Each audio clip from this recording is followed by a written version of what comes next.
I'm Javier with Javi's Woodshop, and this is episode 5, phase 2. The situation so far: the first room I call the workshop has been cleaned out. Not completely, but enough that I can accommodate my equipment, and I'm in the process of installing cabinetry in the future after I clean out the rest of the rooms, and I can do so in comfort. The attic is now storing some of my long-term materials, like a tile saw for instance, which I use rarely, but it makes sense to keep. So we've now reached phase 2.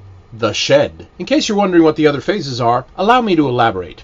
Phase 1, 80% completion of the workshop, the first room. Phase 2 is the same for the shed. Phase 3 is the removal of all items and closing of the rental warehouse. Phase 4 is the concession trailer, and Phase 5, of course, is this office. This is not a simple task or a weekend project. Setting up a shop from scratch and adding to your own shop is extremely enjoyable. However, I don't know if any of you have any idea how frustrating it is to want to start building projects already, and you can't because you're committed to the task at hand. It's important to me to finish what I start. If I don't see this through to the end, I'm just going to end up right back where I started. So here I am again with my friend who shares my name and love of woodworking, clearing out the woodshed. Let me tell you a story about my woodshed. First of all, I call it a woodshed because it stores all of my wood, not because it is made of wood. In fact, it is a concrete shed. Here's the story. Back in 2008, I was paying $4,000 a month for my sign and trophy shop, 800 square feet. For what? Turns out 99% of my business was off-site. I visited the customer all the time. I decided to scale back and move the shop home. As a GC, I pulled the permits and built this building. Now, when I say built this building, I mean just that. I built this building. I was in construction a major part of my life, from labor to carpenter to project manager to GC, and everything in between. This time I didn't want any help. I wanted to do it all on my own. I drafted the plans, the architect signed off. I built the trusses, the engineer signed off. I pulled the permits, then I signed off. And I started work. I rented the backhoe, cleared the batter board, ordered the fill, compaction, footers, dug the foundation, laid the vapor barrier, rebars, poured the slab, finished the slab, laid the block, tie-beam forms, built the trusses, sheathing, roof, shingles, stucco, windows, the works. The only assistance I had was a concrete truck mix the concrete.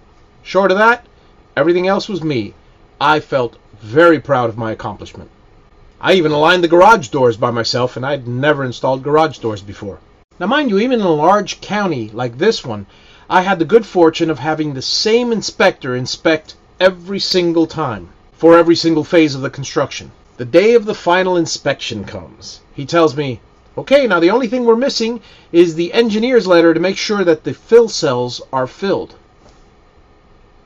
For those of you following along, according to the current South Florida building code, every 4 feet, the hole inside the block, the column, if you will, or fill cell, must have a rebar in it tied at the bottom to the footer rebars, the top to the rebar tie beams, and be completely filled with concrete.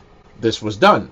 He even saw them. So I asked the inspector, you saw them. You were here for every inspection. And then he turns to me and says, yes, but I am not an engineer. So I went to the building department, got the engineering letter checked off, and then they asked me, now you're only missing the certified letter that you sprayed for subterranean termites. Really? The next day, the certified exterminator came over, and I told him the story. The guy felt so bad that he had to charge me $250 to spray 52 lineal feet, that he actually sprayed my whole yard. I told him the following.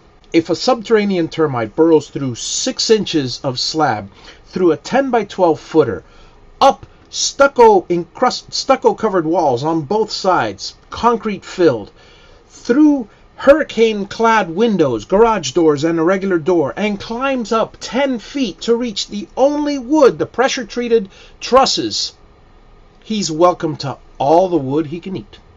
And that's the story of the building. Now it's time to sort some wood.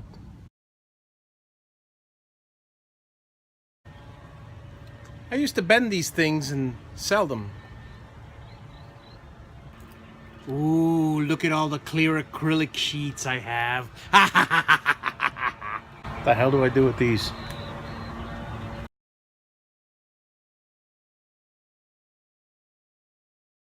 20 years ago, I installed a sprinkler system for the house. In true Javi fashion, I bought excess pipe to make sure I wouldn't run out. What am I going to do with 100 feet of 3/4 inch tubing? Maybe I'll build a really big fountain. I better put away my leaf vacuum. But first I have to vacuum up this 1/4 acre lot of leaves. I think there are 5 of them in my backyard. You see, I don't have any trees. It's a good thing I take care of my tools. The first hose that I ever had for my first spray gun is still intact because I always take care of it and I always wash it. This is another hose that came with it. It's falling apart from not being used. Maybe I should stop taking care of my tools. They'll last longer. About a year ago, I planted a couple 1-gallon paint sticks in the ground. And I see I ended up with these 5-gallon paint sticks. You should try that. Really, try that. I understand admitting you have a problem is the first step. My name is Javier. I'm an empty paint can hoarder. My, that's a long one. 1, 2, 3, 4, 5, 6, 7, 8, 9, 10, 11, 12, 13, 14, 15, 16, 17, 18, 19, 20, 21, 22, 23, 24, 25, 26, 28 gloves. 2 hands. Just so you know, in my mind, that guy's not me. It's me and that guy. Boy, am I glad I'm me now. That guy. That's awesome.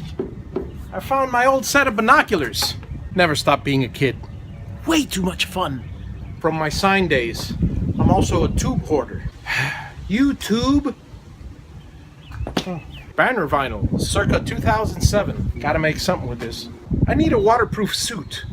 Maybe I'll make it out of this material. Now, where did I put that smoke machine? Hey, Jack. Now, this is an interesting case. I own a lot of plastic coolers.